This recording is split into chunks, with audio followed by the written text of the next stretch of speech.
one of the things that intrigues me most about Braddock is that so much of great importance to the development of this country took place right here, right in this town that's less than a square mile in size.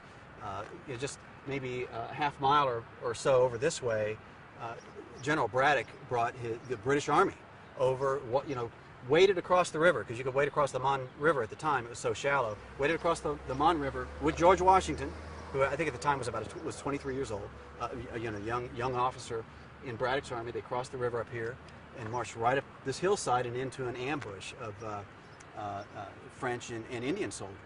And you're talking about 1,400 soldiers. And this was my understanding of this army is that it was considered an elite.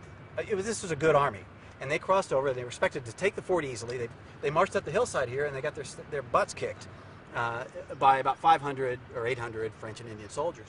That was a hugely important event in the development of this country.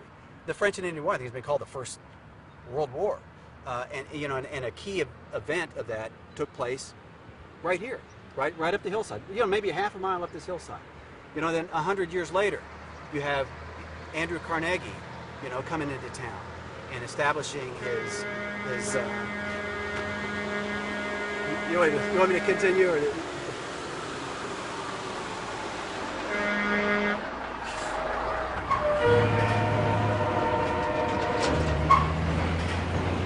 had Andrew Carnegie come to town and establish the mill, and you're talking about one of the most important industrial developments in the history of the country, maybe the history of the world.